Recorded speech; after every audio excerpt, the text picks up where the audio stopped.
कारगिल विजय दिवस कार्यक्रम अम्फा की एक झलक 26 जुलाई 2026। पूर्व सैनिक संघ इकाई अम्फा द्वारा कारगिल विजय दिवस बड़ी भव्यता के साथ मनाया गया, जिसमें अनेक गणमान्य व्यक्ति शामिल हुए, जिसमें जिला सैनिक कल्याण कार्यालय मुरैना की भी टीम शामिल हुई। अपने बाबूराम सकलार साहब अपने कुछ दस्तक बोलना चाहते हैं तो उनसे मैं आमंत्रित करूंगा। बाबूराम सकलार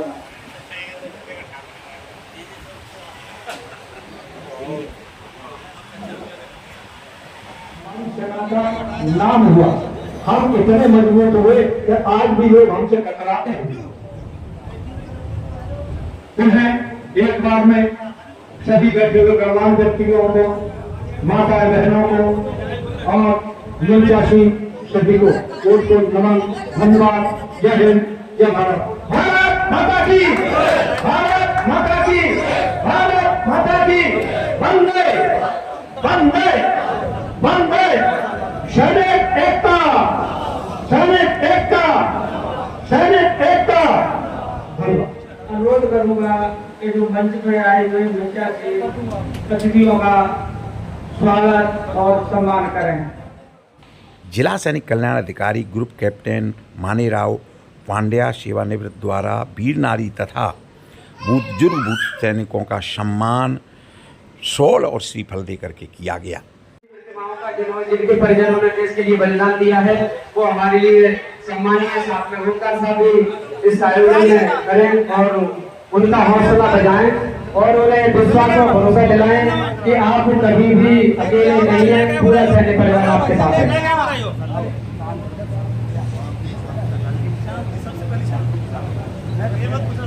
जय सिंह तोमर साहब हैं, उनकी धर्मपत्नी जय सिंह तोमर जालौनी भी आए और इस स्वागत सत्कार प्रक्रिया में मदद करें। मेरी आवाज सुन रहे हो? जय सिंह तोमर।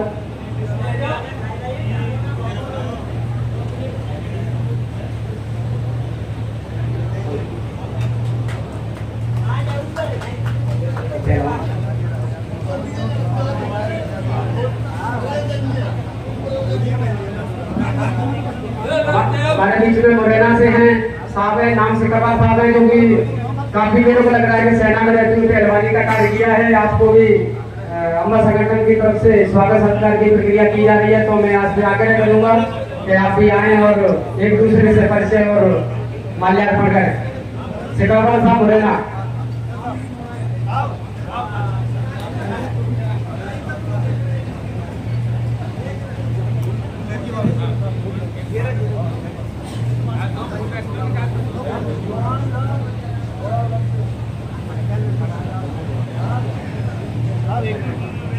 अगर मेरी आवाज सुन रहे हो, रामदेव सिंह सिकरवा साहब उनके रिश्तेदार हैं और संगठन की तरफ से हमारे संगठन मंत्री संजीव सिंह तोमर उनका स्वागत सत्कार करना चाह रहे हैं।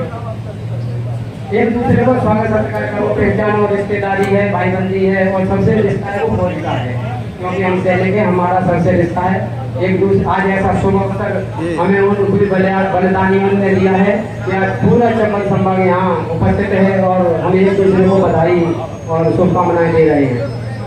रविंद्र आपके साथ हो जाओ, पीछे हो जाओ।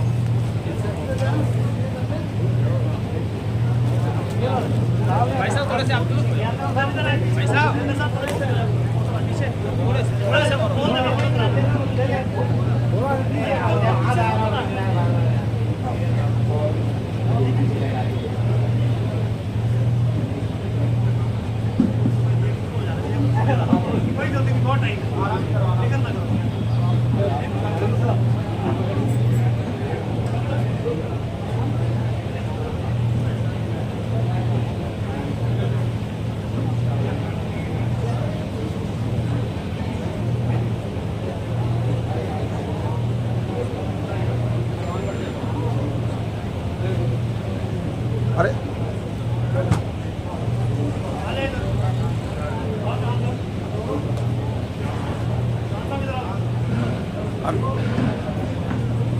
अरे अरविंद से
ये सभी वो परिवार हैं जिनके परिवारों ने देश के बलिदान में और जो आज हम ये उत्सव मना रहे हैं, ये उन्हीं की देन है जिन्होंने अपना बलिदान दे के अपन को खुशियाँ दी हैं।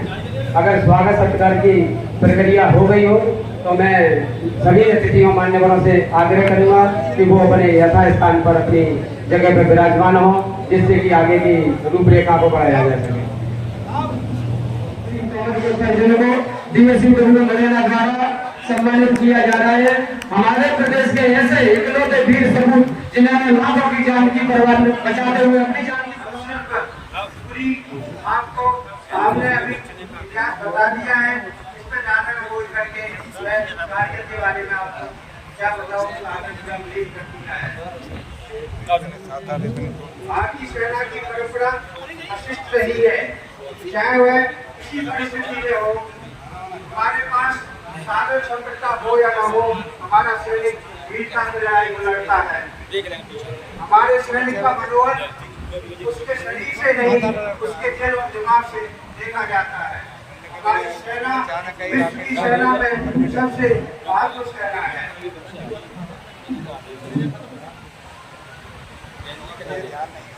किसी भी लड़ाई को जीतने के लिए पहल करना बहुत जरूरी होता है। इस बात का इतिहास गवाह है कि पहल करके कई बड़े बड़े देशों का बदल दिया गया है, परंतु आज हमारा सैनिक मानव अधिकारों के नीचे इतना दबा है कि उग्रवादी से निकलने वाली गोली किसी के लगे या ना लगे। मैं कैप्टन दिवान सिंह चौहान, अध्यक्ष पूर्व सैनिक संघ मुरैना। सम्मानीय जिला सैनिक कल्याण अधिकारी महोदय और उनकी समस्त टीम, अध्यक्ष सम्मानीय अध्यक्ष अरविंद सिंह तोमर जी, अध्यक्ष ग्वालियर पूरन सिंह भदौरिया जी, कोषाध्यक्ष सत्यनाथ सिंह तोमर जी और अम्बा से कैप्टन केवी साहब और अध्यक्ष धीरेन्द्र साहब और सभी मंच पर विराजमान सम्मानी और मेरी वीर माताएं और दूर दराज से आए हुए सभी पूर्व सैनिक, मैं सबको नमस्कार, जय हिंद, जय भारत। आज कारगिल विजय दिवस के उपलक्ष्य में अम्बा की धरा पे ये वीरों की धरा है, ये शूरों की धरा है और ये क्षत्रियों की और साधुओं की धरा है। अम्बा कोरसा, आप इतिहास उठा के देख लीजिए। अम्बा कोरसा जितने हमारे 1947 से भारत देश आजाद हुआ है, हमारे वीरों ने और इस धरा के वीरों ने दुश्मन को हमेशा काला मुक्त किया है। आज हमारे इस धरा के, इस चंबल अंचल के वीरों ने, आप सबको याद होना चाहिए और आप सबको पता होना चाहिए। और कारगिल विजय दिवस हम हर साल मनाते हैं, इसमें हमें हर साल एक नया प्रण लेना चाहिए। तो हमारा ये कारगिल विजय दिवस मनाने का जो उद्देश्य है वो पूर्ण रूप से सही और सत्य होता है। आप सबको मैं बताना चाहूंगा कि इतिहास की वो कहानी जिसमें कारगिल युद्ध लड़ा गया था, हमारे पूर्व वक्ताओं ने इसके बारे में विशेष बताया है। मैं आप सबको बताना चाहूंगा कि ये कारगिल युद्ध जो है इसमें हमारे भारतीय सेना के लगभग 527 जवानों ने अपने जीवन का सर्वोच्च बलिदान दिया था। निस्वार्थ भाव से ग्वालियर चंबल संभाग के ऐसे कई वीर थे जिन्होंने इस बलिदान के सहभागी बने थे। और आपको ये भी याद होना चाहिए इसमें 1363 जवानों ने घायल हुए थे, अपने जीवन का बलिदान देने के लिए वो भी तत्पर थे। ऐसे वीर शहीदों को जोरदार तालियों से उनका स्वागत करें, वंदन करें। और हमारे याद रखें, जैसा कि दीवान साहब ने बताया था कि इस कारगिल विजय दिवस के जो वीर हीरो थे, कैप्टन विक्रम बत्रा, अनुज नायर, योगेंद्र सिंह, सूबेदार योगेंद्र सिंह साहब, ऐसे कई जो वीर सैनिक थे, इन्होंने युद्ध के लड़ते समय ये कहा था कि जब कारगिल विजय का ये घोषणा हुई कि युद्ध ऑपरेशन शुरू होगा तो कैप्टन बत्रा का ये संदेश था पूरे भारत के लिए कि ये दिल मांगे मोड़। आप यकीन मानिए कि ऐसे वीर थे जिन्होंने इस देश के लिए कभी भी ये नहीं सोचा कि हमारे परिवार का क्या होगा। आप अनुज नायर की बात को याद कीजिए जिन्होंने कहा था कि मेरी मौत आएगी लेकिन मौत आए लेकिन मेरा पार्थिव शरीर तिरंगे में लिपट कर हमारे घर पर जाना चाहिए। ऐसे वीर थे, उनको याद रखिए। आप सबको मैं बताना चाहूंगा, ऐसी यहाँ पर विधवा वीर नारी बैठी है। हम इस देश के लिए अपना सर्वोच्च कीमती समय देकर आए हैं। इस समाज को, इस युवा पीढ़ी को जागृत करना, इस देशभक्ति, इस राष्ट्रभक्ति के बारे में अवगत कराना। ऐसे जो एनसीसी के यहाँ पर जो युवा बैठे हैं उनको देशभक्ति के बारे में अवगत कराना, ये हम सैनिकों की प्राथमिकता हो जाती है और दायित्व और कर्तव्य बन जाता है कि उन विधवा वीर नारियों की रक्षा करना, सुरक्षा करना, उनके हक और अधिकार के लिए लड़ना, आना, ये हम सबकी जिम्मेदारी बन जाती है और ये हमें कभी भी नहीं भूलना चाहिए। आप सबको मैं बताना चाहूंगा कि देश में राजनीतिक पार्टियां हैं और कई प्रकार की राजनीति करती हैं, जिसमें आप सबको मैं बताना चाहूंगा जातिवाद के नाम पर बांटना, धर्म के नाम पर बांटना और ऐसे कई जो प्रकार के ऐसे प्रलोभन देकर बांटने का काम किया जा रहा है। आज इस कारगिल विजय दिवस में हमारा उद्देश्य एक ही है कि हम आए हैं यहाँ पर, हम समाज को एक नई दिशा और दशा दें। उस युवा पीढ़ी को जातिवाद छोड़कर, भेदभाव छोड़कर एक नए राष्ट्र का निर्माण करने का यहाँ से संकल्प लेकर जाएंगे तो ये हमारा कारगिल विजय दिवस का जो आज कार्यक्रम है ये पूर्ण रूप से सफल माना जाएगा। आप सबको मैं याद दिलाना चाहूंगा कि इस देश के लिए ऐसे कई वीर हैं। आप सबको याद होगा कि यहीं पर रूअर गांव में रहने वाले विवेक सिंह तोमर, जिन्होंने 14,000 फीट की ऊंचाई पर अपने जीवन का बलिदान दिया था, 14 जवानों को बचाकर अपना जीवन की आहुति दी थी और उनको शौर्य चक्र से सम्मानित किया गया था। उनको हमें कभी नहीं भूलना चाहिए। आपको याद दिलाना चाहूंगा नायक रामवीर सिंह तोमर जो बैंपुरा के रहने वाले हैं, अशोक चक्र से सम्मानित है। उनके शहीद पार्क के लिए कई बार शिव प्रताप सिंह ने हमको बताया था। मदन सिंह साहब हमदी बोरसा क्षेत्र के सिंहपुरा के रहने वाले हैं, उसके लिए बताया कि शहीद स्मारका के लिए कई लोग कई प्रकार की टिप्पणियां करते हैं और कई प्रकार के शहीद स्मारका को तोड़ने की बात करते हैं। हम लोगों ने 25 गाड़ी लेकर पूरे पोरसा क्षेत्र में वहां पर राउंड लगाया था और ये बात कही थी कि शहीद स्मारका की तरफ या शहीदों की तरफ किसी ने भी आंख उठाकर देखा तो उसके लिए ठीक नहीं होगा। और उसी शहीद स्मारका का सौंदर्यीकरण ऐसा है कि आप देख सकते हो शहीद पार्क किस प्रकार से आज जो सौंदर्यीकरण गया है वो शिव प्रताप तोमर जो वहाँ के अध्यक्ष हैं, उनके लिए भी जोरदार तालियों से आप स्वागत करें। आपको मैं याद दिलाना चाहूंगा, शासन प्रशासन में बैठे लोग हैं, उनको अवगत कराना पड़ेगा। आपको मैं बताना चाहूंगा, कल्याण सिंह तोमर, जिनको अशोक चक्र से सम्मानित किया था, व्यवस्था गांव के रहने वाले थे, उनकी विधवा वीर नारी को लगभग 6 साल यहाँ के दफ्तरों के चक्कर काटने पड़े उनके लड़के की अनुबंध नियुक्ति के लिए। जबकि केंद्र सरकार का प्रोविजन है और राज्य सरकार का प्रोविजन है, तो उस विधवा वीर नारी को 6 साल के चक्कर क्यों काटने पड़े?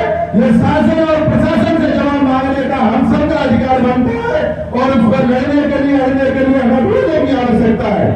लेकिन उस पर हमने काम किया। ये मामला हमारे पिछले 6 महीने पहले नॉलेज में आया कि ऐसा हुआ है।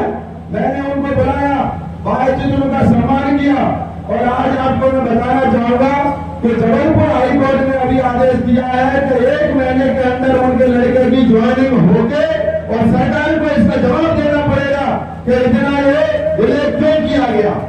तो आप इस बात को याद रखिए कि आप वो वीर हैं, वो शहीदों के परिवार हैं कि इस शासन और प्रशासन में बैठे हुए लोगों को आपकी हर बात का जवाब देना पड़ेगा, लेकिन आपको जागना पड़ेगा।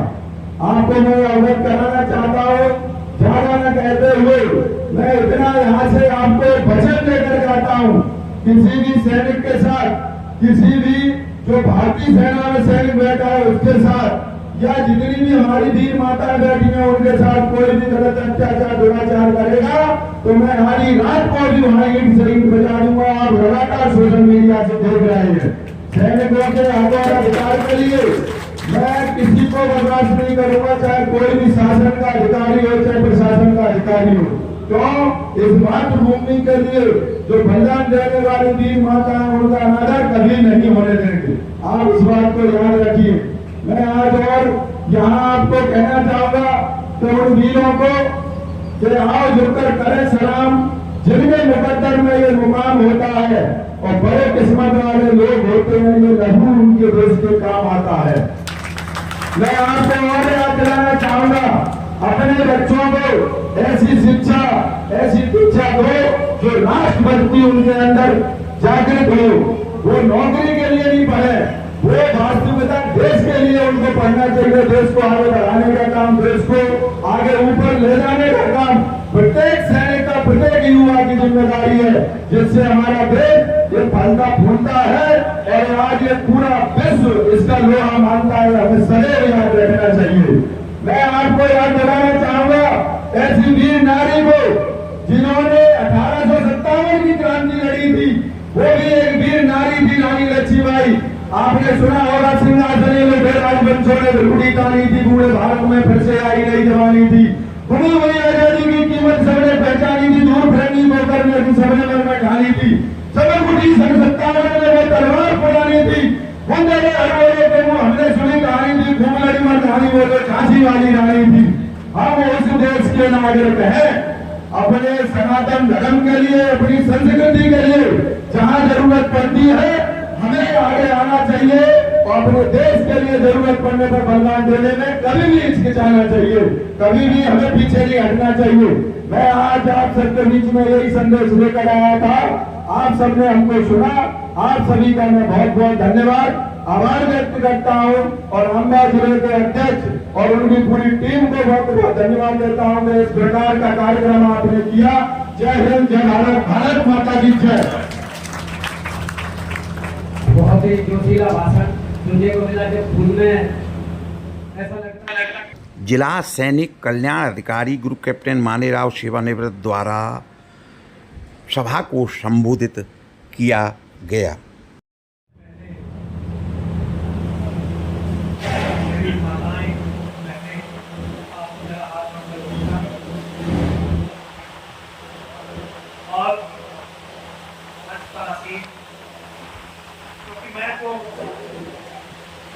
में जब आया था अपने होम सेक्रेटरी कस्टमर साहब ने बोला कि साहब आपको हम कोई चैलेंजिंग एरिया दे दें, मेरे कुछ ऐसे निकला कि क्या आप रहने की बात करते हो, तो कहते हाँ मेरे को चैलेंज एरिया नहीं है, वो चैलेंज हमारे नेबरिंग कंट्रीज के लिए, हमारे साथ के देश हैं जो हमारे दुश्मन बनते हैं, उनके लिए चैलेंज है। मैं देशवासी हूँ, मेरे लिए कोई चैलेंज, मेरे लिए तो अगर देश की सेवा करने का, उसकी सेवा करने का मौका मिलेगा तो इससे अच्छा मेरे लिए बहुत बहुत शुक्रिया आपका वक्त निकालने के लिए। और नाम भी लूंगा क्योंकि बड़ों का नाम लेने से मैं जरा हिस्ट्री जाता हूँ, लेकिन फिर भी मैं ये बोलूंगा बेबी साहब, सकरल साहब और आप लोग जो बैठे हो उस पीढ़ी के हो, उस इरा के हो, शायद उसमें मेरा जन्म नहीं हुआ था। आज एक इंसान से और मेरी मुलाकात हुई, शूरवीर से हुई, जिनकी रिटायरमेंट 18 में हो गई। आप सोचिए 1980 में वो इंसान रिटायर हो गया, तो आज की नौकरी करके रिटायर हो चुका है और मैं 70 का पैदा हुआ। ठीक है ना? जब मेरी माँ ने वो खाना खाना सिखा रही थी तो वो रिटायर हो गया उधर से पीछे हमारे पास मेरी तरफ। हालांकि आपने बहुत अच्छी अच्छी चीजें बताई और वचन भी मांगे आपसे, और वो वचन आपको पूरे करने चाहिए क्योंकि आप एक ऐसी एनर्जी हो। आज भी सुबह कलेक्टर मुरैना साहब से बात हो रही थी तो मेरे वर्ड एक ही थे कि चाहे जनता मुरैनापुरी की 26 लाख है, लेकिन जो भागीदारी ये पूर्व सैनिक या हमारी माताएं बहनें जो इस फैमिली से जुड़ी हुई हैं और या हमने और में सीखा है वो दे सकती हैं, वो आपको ये 26 लाख नहीं दे सकता, इसकी मेरे से गारंटी है। क्योंकि जो तरतीब बहुत सिखाती है, जो रहना, जो इंसानियत, जो एक दूसरे की रिस्पेक्ट करना, कोई धर्म, कोई जाति, कौन सी कैटेगरी का है, कितना अमीर है, कितना गरीब है, उसको छोड़ के रहना जो सिखाती है, जो भाईचारा सिखाती है। आज भी वो वर्ड याद आते हैं मेरे को क्योंकि वो शहीद विक्रम बत्रा जब वो कर गया तो जैसे 5 साल जूनियर था एनसीसी में, वो तो कभी मेरे नसीब में नहीं होगा, लेकिन उसके साथ जो सूबेदार साहब थे उनके वर्ड देखे, जब विक्रम बत्रा जी एंगेज होके गए थे, उन्होंने बोला साहब एक काम कर लिया, अब आप पीछे हट जाइए, अब ये टुकड़ी लीड मैं करूंगा क्योंकि आपके ऊपर एक घर की और जिम्मेदारी आ रही है, क्योंकि उनके एंगेजमेंट ये है भाईचारा, ये है इज्जत। वहां कोई रैंक, वहां कोई क्या, वहां कोई धर्म की बात नहीं होती, वहां एक इंसान की दूसरे इंसान के लिए बात होती है, एक सिपाही की दूसरे सिपाही के लिए बात होती है।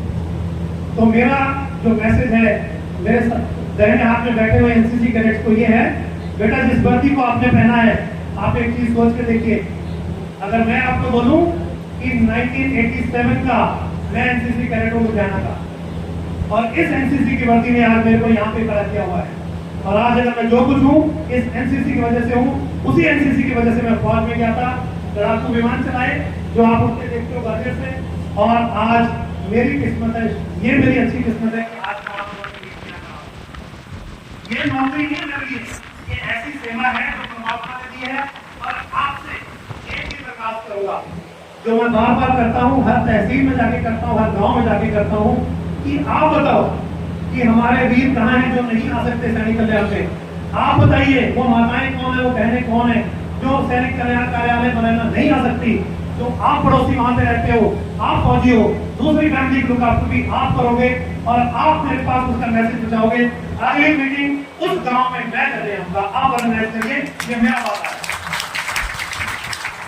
क्योंकि हर मीटिंग के लिए एक पर्पस होना जरूरी है। वो सबसे पहला पर्पस जो मैंने उठाया है, मेरे पास करीब 7,500 कैलकुलेशन है कागज के ऊपर सैनिक रजिस्टर्ड है या उनकी फैमिली रजिस्टर्ड है। लेकिन अगर मैं ये कहूँ कि मेरे को एक संभाग से या एक तहसील से 1000 बंदों का डाटा करेक्ट चाहिए या मैंने उसको मिलना है, उसके लिए मेरे को क्यों? क्योंकि हमने वो भाईचारा थोड़ी देर के लिए दूर कर दिया है जो हम फौज से सीख के आए थे।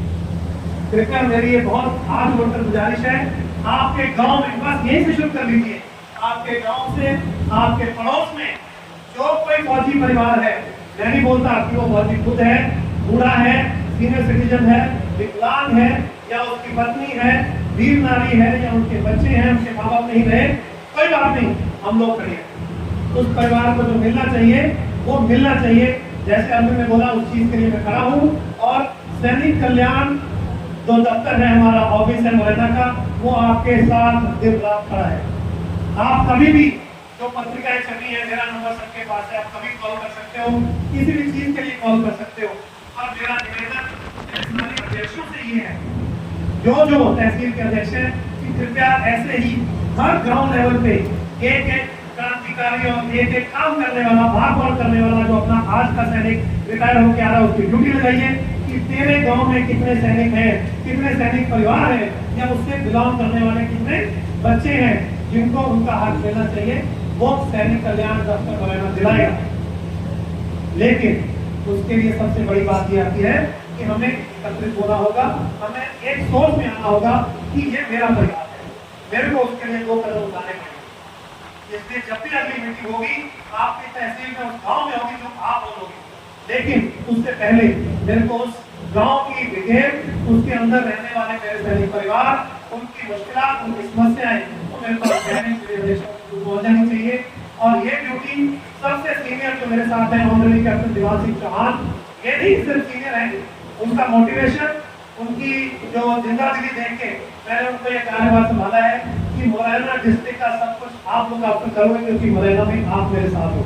और आज फख्र के साथ बोल रहा हूँ, 1 साल में जो हमारे यहाँ पे जो चेंज आई है और जो भी यहाँ पे बदलाव आया है, वो आप लोगों के अपनी पार्टिसिपेशन और आपकी तत्परता के कारण आया है। मैं नहीं कर रहा हूँ, ये आप लोग जागृत हुए हो, आप लोग एक दूसरे के लिए कर रहे हो, तो क्या करिए अपनी डॉक्यूमेंटेशन। बार बार बोलता हूँ मैं कि हिंदुस्तान की सरकार, मध्य प्रदेश की सरकार, बहुत सारी और जो ऑर्गेनाइजेशन है, सब कुछ योजनाएं बनाती है, हर तरह की योजनाएं बनाती हैं, लेकिन क्या वो योजना नीचे उस सैनिक तक या उस सैनिक परिवार तक पहुंच रही है या नहीं हो रही है? ये गांधी ने जो भी केस एक रेफर किया वो ये केस है, ऐसे बहुत केस बड़े पड़े हैं। पर क्योंकि अगर मेरे को पता है, मैं आगे नहीं बता रहा, या मैं अपने पड़ोसी को नहीं बता रहा, मैं अपने दूसरे परिवार को नहीं बता रहा, उस परिवार को अपना बता नहीं दे रहा, ये अगर हम यहाँ पर समाज लेते हैं कि जहाँ भी मौका मिलेगा मैं अपने फौजी की खास खबर दूंगा, क्योंकि हमारी जान, हमारा घर एक ही है, वो है फौजी और ये देश, और कुछ नहीं है। इसके आगे मैं किसी चीज को नहीं मानता, सबको प्रणाम करता हूँ, सबसे पहले प्रणाम करता हूँ, अपनी माताओं को प्रणाम करता हूँ जिन्होंने हमें पैदा किया, आइडेंटिटी दी, आज खड़े हैं, उन्होंने इतना सपोर्ट दिया। आज वो माताएं जिनके बच्चे उसमें शहीद हुए, उनको प्रणाम करता हूँ, और इस धरती को प्रणाम करता हूँ कि मुझे आप लोगों ने मौका दिया कि मैं आपकी सेवा के लिए यहाँ पे आता हूँ। और ये जरूर है कि सैनिक कल्याण दफ्तर जो आपका है मुरैना, वो आपका है। और गुजारिश ये है जैसे आप यहाँ पे आए, आप सभी से निवेदन है, आप कृपया उस दफ्तर में, कोई बात नहीं, आप किसी काम से मुरैना आते हो, लेकिन अगर तो आपका बहुत बहुत स्वागत है, जब मर्जी आइए, वो दफ्तर आता है, जब मर्जी आइए, काम से हो तो नहीं है, काम होगा, लेकिन मुरैना जब भी आते हो तो आपका एक तो घर जो बहुत ही आपको दफ्तर बना हुआ है नाम से, उसका नाम है जिला सैनिक कल्याण अधिकारी आप आइए, आपका बहुत बहुत स्वागत है।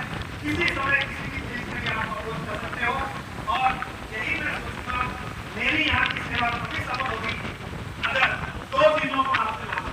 एक कि मेरे सारे फौजियों की डॉक्यूमेंटेशन और उनको मिलने वाली सुविधाएं या योजनाएं उन तक पहुंच जाए, ये पहला। दूसरा, मेरे ये बच्चे, अगर आपने एक तहसील से एक बच्चा,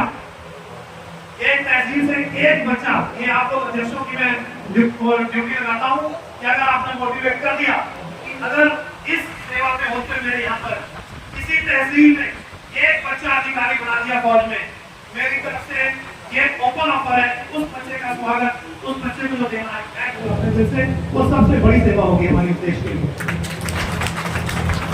तो ये आप लोगों से मेरी गुजारिश नहीं, बेटा सजेशन है कि जिंदगी जियोगे, लंबी शायद ना हो लेकिन बड़ी जरूर होगी, और सी जिंदगी जियो। एनसीसी ज्वाइन किया है, फख्र करो, ये भर्ती हर एक एनसीसी में होती।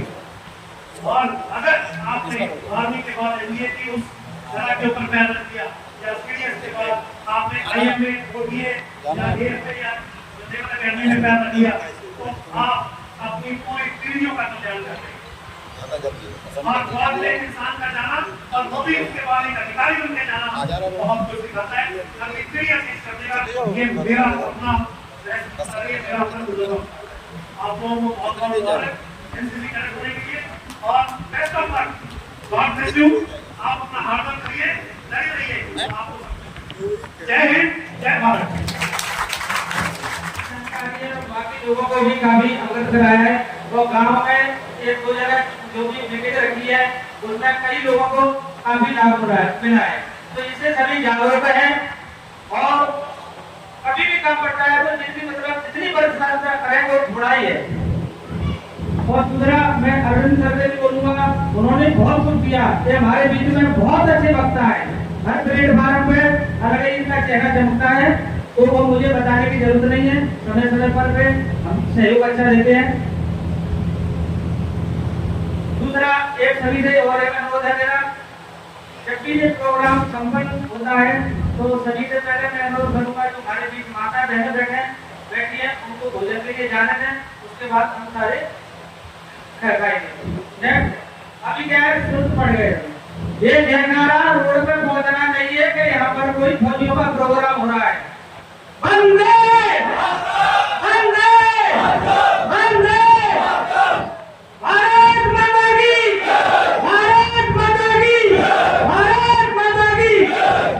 अभी मैं अनुरोध करूंगा श्री जिनेश जैन साहब से, नगर पालिका अध्यक्ष और ये भारतीय जनता पार्टी के मुरैना से उपाध्यक्ष भी है, तो मंच पर आए और अपने वक्तव्य हम सब के बीच में रखें। और इनको हमारी टीम के काफी सहयोग मिलता है, ये हम सबको पता है।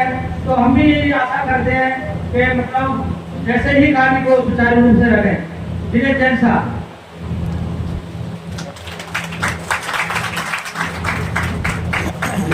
जब भी समाज हित के कार्य होते हैं दिनेश जैन साहब का बहुत रहते हैं।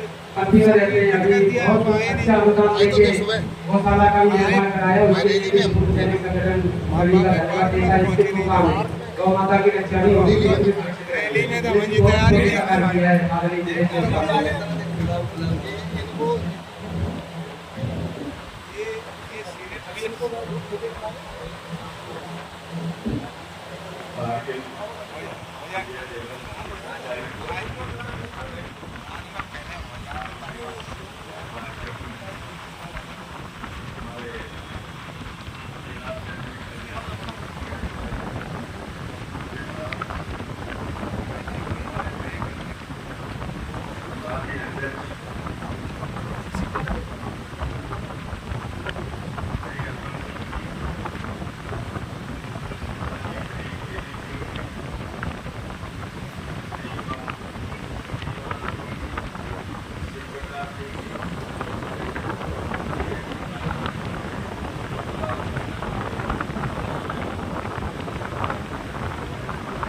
फौजी भाइयों के साथ